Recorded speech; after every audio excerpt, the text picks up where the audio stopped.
Normal death में 28,71,000 आपके घरवाले को मिलेगा। सुकन्या में कितना मिलेगा? जो आपने लगाया बस उतना ही मिलेगा। 2 हाथ 2 पैर आंख नहीं रहता है, अब आप जो है इनकम करने लायक नहीं हो मान लीजिए, तो उसके बाद भी इस प्लान में आपको डालना पड़ेगा पैसा, तभी आपके घर को मिलेगा, अदरवाइज नहीं मिलेगा। यहाँ अगर आपने मान लो 3 किस्त दिया 4 किस्त दिया, आप नहीं दे पाए, 1.5 लाख तो लेगी नहीं, उल्टा आपको, क्योंकि आप बैठे हो ना, कमा नहीं पा रहे हो, तो लगभग 2,70,000 आपके घर को मिलेगा, आपको मिलेगा, आपके जीने खाने के लिए, आप जीवित हो। तो हर साल कंपनी आपके अकाउंट में लगभग 4,25,000 रुपए दे रही है। ये इसीलिए इसको हम इसका बाप बोलते हैं। ओके, यहाँ आपको 55-56 लाख रिटर्न मिल रहा है और यहाँ आपको मिल रहा है सिर्फ 45 लाख का रिटर्न मिल रहा है। मान लो 5 साल बाद आप नहीं रहते हो, 5 लाख प्लस 50 लाख आपके घर को मिलेगा। मतलब यहाँ पर 5 लाख प्लस 50 लाख प्लस आपने जमा किया वो पूरा मिलेगा। आप पे टूट गया तो भी ऊपर से यहाँ जमा करना पड़ेगा, बट यहाँ आपको जमा नहीं करना पड़ेगा।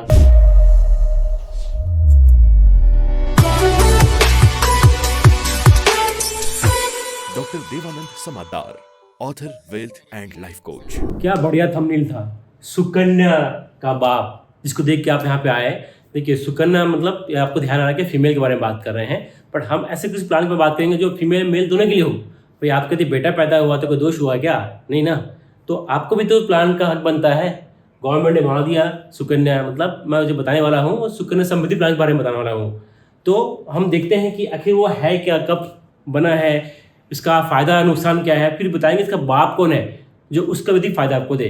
तो स्टार्ट करते हैं हम लोग। जो मैं बता रहा हूँ आपको वो है सुकन्या, मतलब सुकन्या समृद्धि योजना। ये लगभग 2015 में शुरू हुआ था 22 जनवरी को, जो 9.1% ब्याज था। फिर उसी साल जब थोड़ा रिवाइज हुआ तो 9.2% ब्याज हो गया, लेकिन कुछ साल बाद ये 8% हो गया, अभी 7.6% ब्याज है। इसी प्रकार यदि ब्याज कम होता है हर साल, क्योंकि आप देख रहे हो जो भी गवर्नमेंट का प्लान है, चाहे फिक्स्ड पेमेंट में पीपीएफ हो या फिर आपका ये सुकन्या प्लान, ये सब धीरे कम होने वाला है। गवर्नमेंट चाहती है कि आप इन्वेस्टमेंट करो, उसके भरोसे मत बैठो। अगर इसी प्लान में इन्वेस्ट करके एक लोग एवरेज 5% भी पाते हैं मान लीजिए, तो क्या मिलेगा?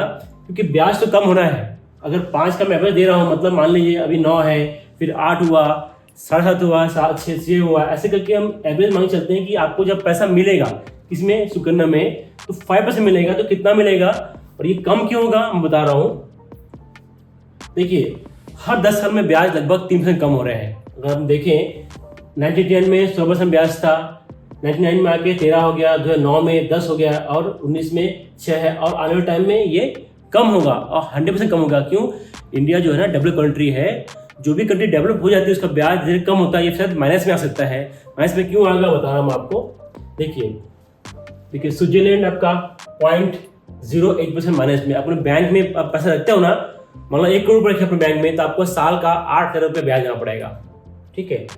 डेनमार्क में 0.06% है। इसका मतलब यदि 1 करोड़ रखते हो हम बैंकों में तो आपको लगभग 6 हजार रुपये का आपको ब्याज देना पड़ेगा। जापान में 0.0%। इस प्रकार जो डेवलप कंट्री है उसमें उल्टा ब्याज आपको बैंक में रखने के बदले में आपको और ब्याज देना पड़ता है। इंडिया में क्या आप ब्याज दे रहे हो ना, तो इसी प्रकार से हमारा ये ब्याज कम होते जाता है, तो मे भी अगले 15-20 सालों में हमारा ब्याज माइनस में हो जाए। बट फिर भी मैं मान के चलता हूँ कि आपको मैं 5% भी यदि ब्याज दे रहा हूँ तो सुकन्या में क्या मिलने वाला है और सुकन्या का बाप में क्या मिलने वाला है, जिसका मैं आपको कंपेयर करना चाहता हूँ। पहले हम देखते हैं कि सुकन्या और इसमें कॉमन क्या चीज़ है। सुकन्या में 1.5 लाख का भी छूट है। यहाँ 1.5 लाख प्लस अभी इस नया सेशन में 2.5 लाख का छूट हो गया 80C में, वहाँ 1.5 लाख का छूट भी है। इसका रिटर्न भी आपको टैक्स पे मिलेगा, इसको भी टैक्स पे मिलेगा आपको। इसमें 250 पर मंथ का मिनिमम है, यहाँ पे कोई लिमिट नहीं है सुकन्या का बाप में। यदि कंपेयर करें 1.5 लाख फसल देते हैं तो 15 ईयर में लगभग 22 लाख पैसा हम दे रहे हैं किसमें, सुकन्या में। यहाँ थोड़ा हम जा देते हैं, क्यों? यहाँ पे जीएसटी का देना पड़ता है, यहाँ जीएसटी लगता नहीं है। वही अगर हम हर साल देते हैं और जीएसटी यदि मान लीजिए इसमें देते हैं तो सेम अमाउंट पड़ता है, दोनों में पड़ता है। चूंकि यहाँ जीएसटी कारण से थोड़ा अधिक आता है, अगर जीएसटी निकाल दे तो इस 1.5 लाख से भी यहाँ पे आपको कम आएगा। ठीक है, ओके। अब हम सुकन्या मीन्स जीवन सुकन्या जो फीमेल के लिए बनाया गया है, अब हम उसका कंपेयर बाप में कम कंपेयर कर सकते हैं। सुकन्या सिर्फ फीमेल के लिए, यहाँ मेल और मेल दोनों के लिए है। ठीक है, ओके। मान लीजिए आपने सुकन्या में 1.5 लाख लगाया, 1 साल बाद आपको ब्याज मिल रहा है 7,500 रुपये बस, तो आपको कितना बनेगा? 1,57,000 रुपया। ठीक है। सेकेंड आपने फिर डाला तो आपका ब्याज से बढ़ा 3,22,000 के आसपास बना। सेम चीज यदि आप सुकन्या के बाप पे लगाएंगे, मान लीजिए आपने वहां पे डेढ़ लाख लगाया आपने, ठीक है, सेम डे में इसमें आपको इंश्योरेंस कवर भी है जो कि सुकन्या में नहीं है, इसमें है। कितना? अगर आप आज प्लान किए हैं अपने बच्चों के लिए और कल को नहीं रहते, मान लीजिए नॉर्मल डेथ में 28,71,000 आपके सवाल को मिलेगा। सुकन्या में कितना मिलेगा? जो आपने लगाया बस उतना मिलेगा। वही चीज आपका डेथ, आप पेरेंट्स हो, आपका डेथ होता है मान लो एक्सीडेंट से, तो 56 लाख के आसपास मिलेगा। किसमें? सुकन्या का बाप के प्लान में। या सुकन्या में क्या मिलेगा? जो आपने लगाया था। सेकेंड ईयर में आपका 3 लाख हो गया। यहाँ कितना मिलेगा? 3,22 मिलेगा। यहाँ देखिए अगर डेथ होता है तो लगभग 30 लाख मिल रहा है आपके फैमिली को, यहाँ मिलेगा 3 लाख रुपया। अगर एक्सीडेंट डेथ होगा मान लीजिए तो लगभग 57 लाख आपको फैमिली को मिल रहा है, यहाँ मिल रहा है 3 लाख रुपया। तो आप देख सकते हैं इसी प्रकार से यदि हर साल हम कंपेयर करते हैं तो सुकन्या में जो अमाउंट आ रहा है ये लगभग 13 साल में अमाउंट आ रहा है 27 लाख, जो मैं डे 1 से आपको दे रहा हूँ। तो है कि नहीं बात बताइए? आपको 30 ईयर इन्वेस्टमेंट करेंगे तब होगा जब प्रॉपर इन्वेस्टमेंट करेंगे, आपका ठीक रहेगा, सलामत रहेगा, इन्वेस्टमेंट करेंगे तब अमाउंट बनेगा। 13 साल तक के बाद बनेगा और हमारा डे 1 से बन रहा है। तो वही 13 साल में देखिए आपके पास पैसा बनेगा लगभग 27 लाख के आसपास। अगर आप नहीं रहते उस वक्त भी तभी 44 लाख मिल रहा है नॉर्मल डेथ में, और यहाँ मिल रहा है आपको 70 लाख के आसपास। है कि नहीं बताइए? हर चीज में डबल है। सुकन्या के बदले यदि आपके पास पुत्र है तो भी सेम फायदा होगा। ठीक है, अब आते हैं, मान लीजिए आप इस प्लान को आप इन्वेस्टमेंट किए हैं, 2 हाथ 2 पैर आंख नहीं रहता है, आप जो है इनकम करने लायक नहीं हो मान लीजिए, तो उसके बाद भी इस प्लान में आपको डालना पड़ेगा पैसा, तभी आपके घर को मिलेगा, अदरवाइज नहीं मिलेगा।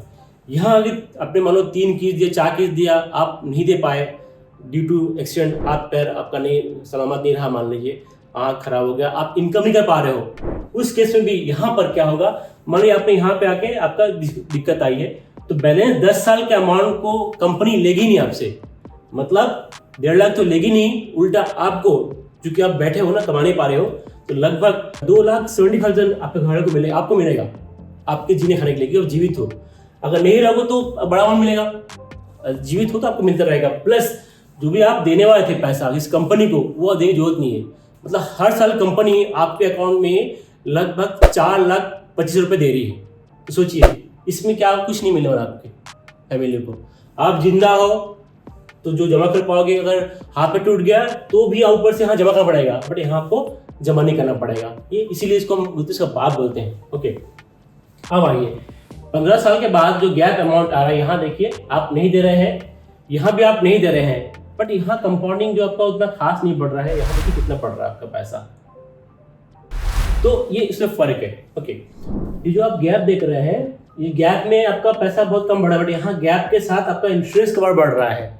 ठीक है, उसके अलावा आपने जो अमाउंट दिया है सुकन्या में, लगभग आप 1.5 लाख से देते हैं साल का, तो 15 साल में आप लगभग 22 लाख पैसे दिए हैं।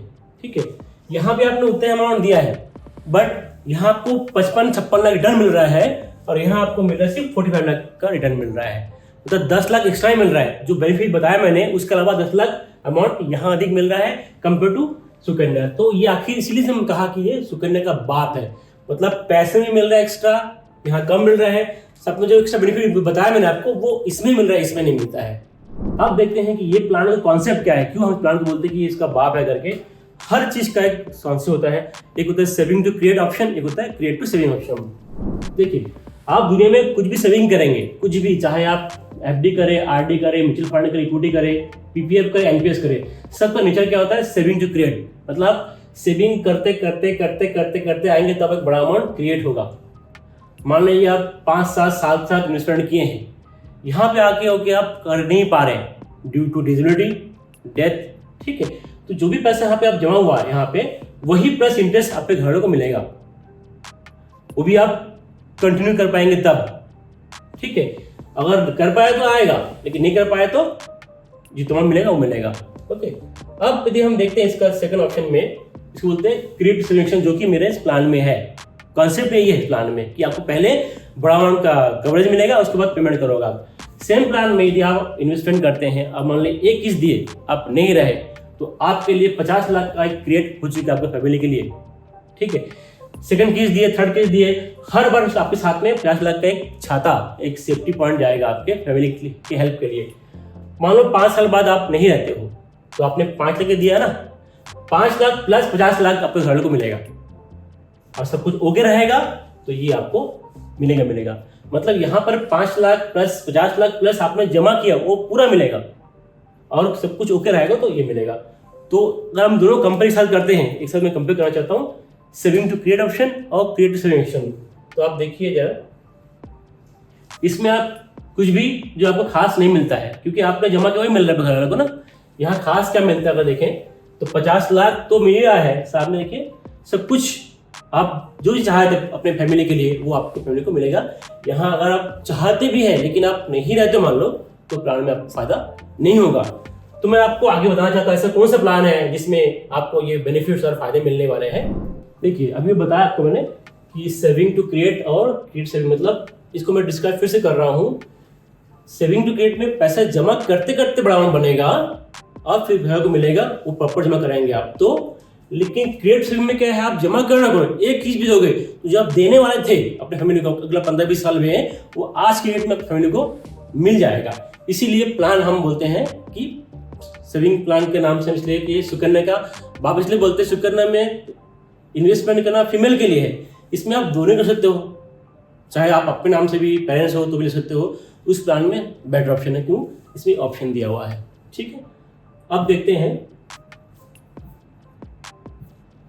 ओके, जो भी बंदा इंश्योरेंस, जो भी बंदा मार्केट का रिस्क नहीं चाहता है, म्यूचुअल फंड में इन्वेस्टमेंट नहीं करना चाहता है, इक्विटी में चाहता नहीं है, जो बंदा पीपीएफ टाइप प्लान या गवर्नमेंट टाइप प्लान में चाहता है, फिक्स्ड में चाहता है, वैसे लोगों के लिए प्लान जबरदस्त है।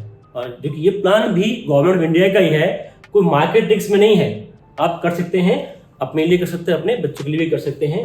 तो मैं अब डिस्क्राइब करता हूं इस प्लान का नाम, जो इतना जबरदस्त प्लान है जिसमें आपके सारे ऑप्शंस के साथ साथ एक डिसेबिलिटी का ऑप्शन भी दिया हुआ है कि यदि नहीं कर पाए तो क्या फायदा हो। इस प्लान का नाम डिस्कस करूं, आपको बताऊं? नहीं, बिल्कुल नहीं बताऊंगा। इस प्लान को आपको लेना है LIC ऑफ इंडिया से लेना है आपको। या तो आप ऑफिस में जाइए, पता करिए, या अपने एजेंट को बताइए कि मुझे ऐसे कुछ प्लान को बताओ जो मेरे बच्चों के लिए अच्छा हो, मैं भी कर सकूं। ठीक है, या अगर आपको लगता है कि इस प्लान के बारे में मुझसे आप लेना चाहते हो तो मुझे आप कॉल कर सकते हो, मैं आपके लिए इस प्लान को डिस्क्राइब भी कर दूंगा। ऑनलाइन बात करके हम प्लान भी कर सकते हैं। ठीक है, और यदि आपको लगा कि वीडियो आपके काम का है, आपके लिए बहुत अच्छा लगा, इस वीडियो को आप अपने दोस्तों को शेयर करें। जो बंदा मार्केट रिस्क से डरता हो, ठीक है, फिक्स एक इंस्ट्रूमेंट की बात करता हो, उसके लिए ये प्लान बहुत ही अच्छा है। नाम आपको डिस्क्राइब नहीं करूंगा, नाम के लिए आपको जाना पड़ेगा, कंपनी जाना पड़ेगा या किसी एजेंट को लेना पड़ेगा, या मुझसे आप संपर्क सकते हैं। धन्यवाद। Doctor Devanand Samaddar, author, wealth and life coach.